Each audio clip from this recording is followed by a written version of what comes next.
Zen Parables. The parable of the poisoned arrow. Imagine getting shot with a poisoned arrow, and instead of worrying about the poison, you start interviewing the arrow like it's applying for a job. Excuse me, what kind of wood are you? Maple? Bamboo? Are these pheasant feathers? And while we're at it, who exactly fired you? Height, weight, socioeconomic background. I need details.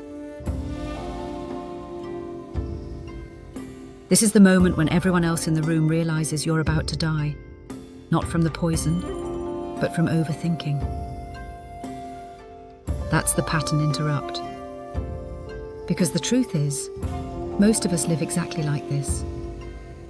Wounded by life, but stalling our own healing by demanding explanations before we take action. In the Buddhist tradition, this is the famous parable of the poisoned arrow. A man is struck. The poison is spreading, and help is available. But instead of letting his companions treat the poison, he insists on answers. Answers that, let's be honest, no one could possibly have at hand. Was the archer tall or short? Did he use a bamboo bow? A buffalo hide bowstring? What was the caste of the person who fletched the arrow? You can almost hear the Buddha sigh. This is the moment where the Buddha makes the simplest and perhaps most devastating point of his teaching. You will die before you get the answers to all your questions. And worse yet, the answers to most of the questions simply can't be known. In other words, the poison is real. The answers are optional. And now we're back to us, modern practitioners, spiritual seekers, meditators with high-speed Wi-Fi and low-speed insight. We want to know everything before moving an inch. We want to understand enlightenment before practicing.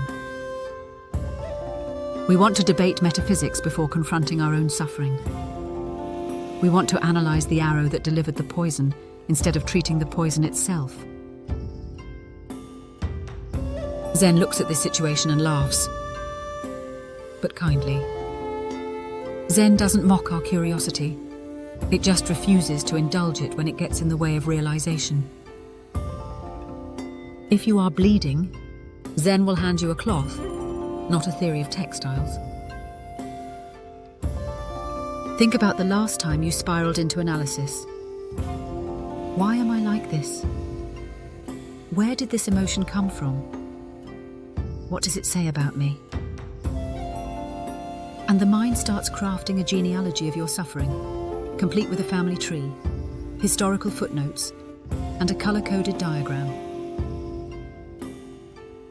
Meanwhile, the poison stays exactly where it is. Zen's approach is beautifully unsentimental. A student asks, "Master, why does suffering arise?" The teacher replies, "Who is asking?" Another inquires about the nature of enlightenment. The teacher hits the floor with a stick. These aren't evasions, they're answers of a different color. Answers designed to yank the practitioner out of the concept factory and back into immediate experience, where the real work takes place. Because that's the point. The Buddha isn't scolding the man in the story. He's describing all of us. Our minds would rather chase explanations than do the hard, simple work of letting go. We imagine that knowing exactly where the arrow came from will somehow make the pain more meaningful or the poison less lethal. But the Buddha's message is uncomfortably clear. You don't need perfect clarity to begin healing. You don't need a complete biography of your suffering to let go. You don't need metaphysical certainty to wake up. The practical path begins right where the poison is, and right where you are. And if you listen closely, you can almost hear the Buddha's unspoken instruction. Stop examining the arrow. Stop profiling the archer. Stop trying to win at metaphysics. And treat the poison.